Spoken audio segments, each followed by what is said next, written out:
Good morning, good afternoon, good evening, wherever you are. Maybe you're having your cup of coffee as you get ready to go out on your run. Or maybe you just had your run and you're winding down now and relaxing with a little bit of YouTube. But we are just getting started and heading out for an easy 11 miles with some 100-meter speed reps. We're gonna try to get in 6 reps at least 1 mile race pace. I'm heading out on the bike once again. My legs are beat up from 2 days of cycling to what feels like for me really hard, but it's really just easy paced effort based on my heart rate. I'm lugging around a pretty heavy mountain bike, so that allows me to push a lot more watts on the bike, and it allows me to work a little bit harder at slower speeds, keep my old body a little bit safer, especially since I'm not really used to handling the bike at high speeds so much. All right, enough talking.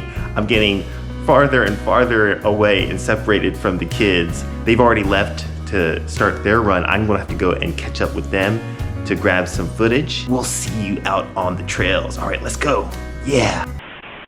Hey, future MKer, just popping in to ask a giant favor. Please like this video, help get it out to as many people as possible, and subscribe. If you haven't done so already, it really helps out our channel a ton.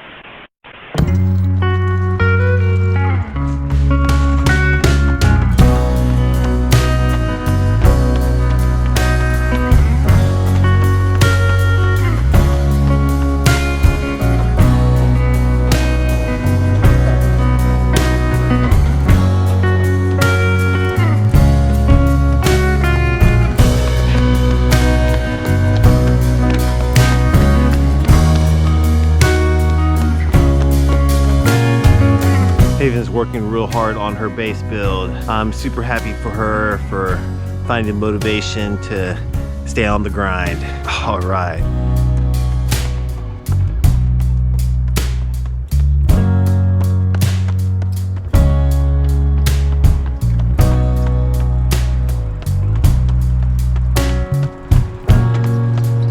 How fast are you running, Haven? 8:11. All right, 11 per mile, nice. Good job, keep it up. Yeah. See you in a little bit. Mile 1, 7:59. Mile 2, 7:48. Mile 3, 7:45. Mile 4, 7:51.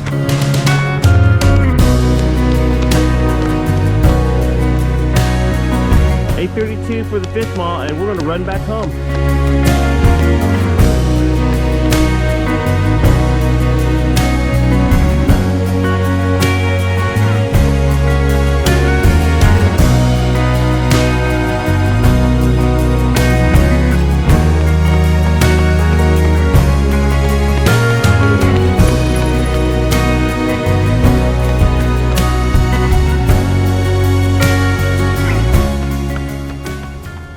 All right, that's mile 6 and 7:48. You guys are running this pretty quick today.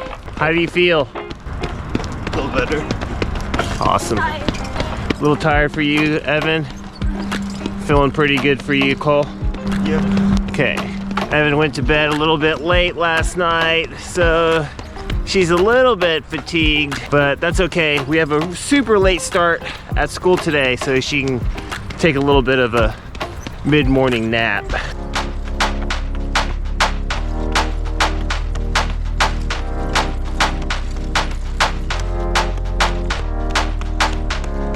That's mile 7 and 8:12, and mile 8 and 8:24. All right.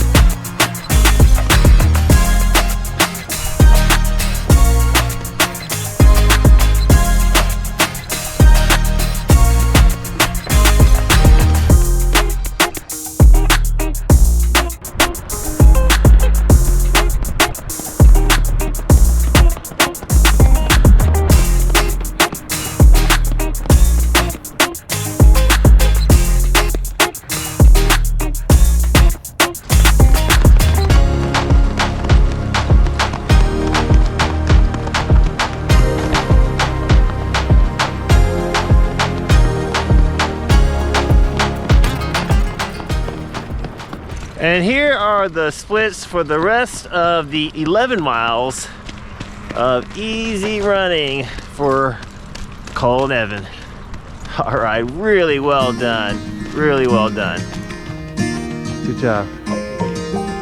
Well done. Good job. Well done. All right. Really good.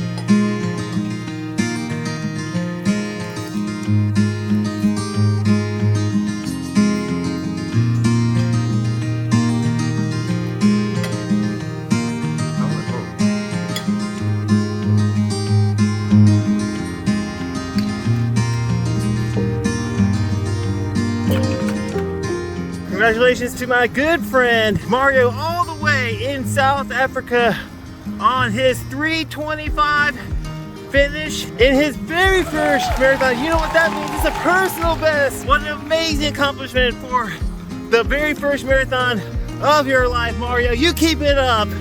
Good on you. All right. And giant shout out to my good friend Justin, who raced in the Toronto Waterfront Marathon and was shooting to go sub 3:20 for a personal best. And guess what? He did. Congratulations on your 3:19 personal best marathon.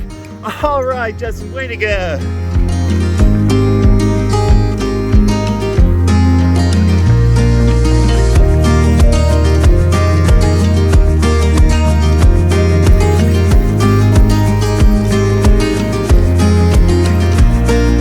19.2 miles, average speed 14.6 miles per hour, 190 watts of power pushed on average. Easy ride is done and in the books.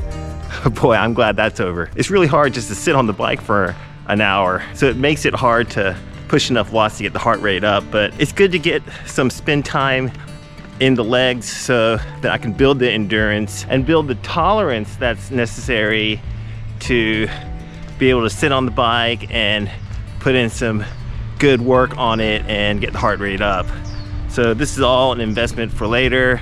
Get some base miles in, get some base work in, and then I'll be able to put in some quality work later. Just a quick update on my glute issue. It seems like it's a nerve problem. The pain level isn't decreasing as time goes on, so it feels like I'm gonna have to completely heal the inflammation in the muscle area because there seems to be some pressure on a nerve, maybe sciatic nerve, down there in the upper high glute area. So it's super painful to walk, much less run, but I am just grateful that I'm able to swim in the pool, I'm able to get work in on the bike, and regardless of how long it takes to get back into my running shoes, I'm gonna work really, really hard and maintain as much fitness as possible so that I can get a running head start when I get back on the roads and running again. I'm so glad that my good friend Justin was able to go out to the Toronto Waterfront Marathon and crush it. And I'm really glad that Justin had a lot of confidence going into that marathon due to a workout that he did 1 week before the race to keep himself sharp. Justin was just coming off of the Loch Ness Marathon and asked me for some advice about how to best utilize the several weeks in between the Loch Ness Marathon and the Toronto Waterfront Marathon. So I gave Justin some general structure, and I gave him the advice that any kind of endurance that he's built up so far, he's already built up, and he'll have to use his residual fitness in order to race in the Toronto Marathon. And at this point, it's just being race ready and doing race specific types of workouts that remind the body what it feels like to run in the actual race. So my advice was for Justin to do his final workout as a 3x3 mile cruise interval type of workout on the Sunday 1 week before race day. So Justin went out for 3 miles at steady state pace, which is just slower than marathon race pace, and then 3 miles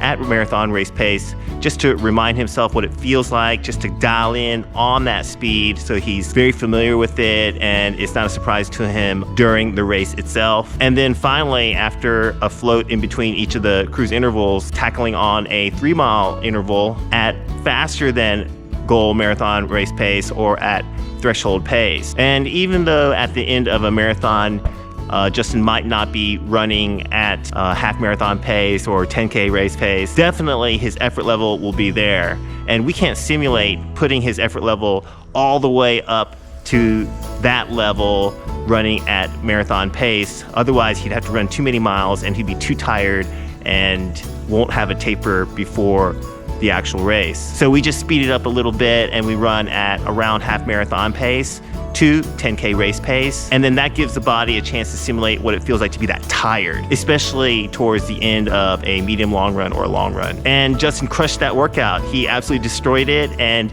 it gave him a ton of confidence going into the Toronto Marathon. And where does that confidence come from? Does it come from putting a check mark beside a workout?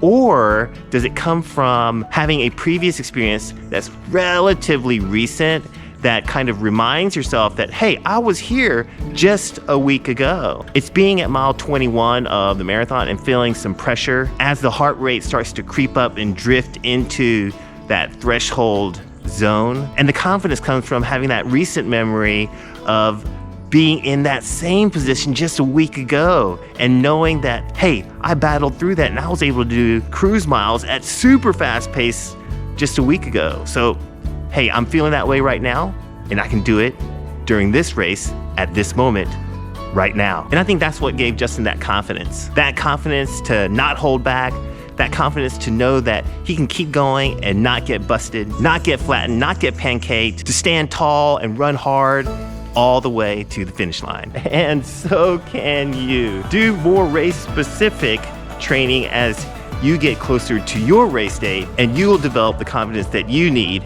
in order to crush the last 6 to 10 miles of your marathon on race day. Hey, got Instagram or Strava? Then check us out right over here for your daily dose of running motivation. I just want to shout out to the best Patreon team in the whole wide world, without whom we cannot do any of this. We love you so, so much. Looking for a spring destination marathon? Then search no further. Check out the Big Island Marathon in Hilo, Hawaii. Use code ALLHEART for 20% off at registration. Man, it's a struggle just to walk and talk and not lose my mind. I'm gonna head in, get washed up, take Cole out for some pizza. It's a secret. Hopefully it's a surprise for him, a nice surprise. And I hope you have a great day and a meaningful run. We'll see you in the next one. All right, bye now.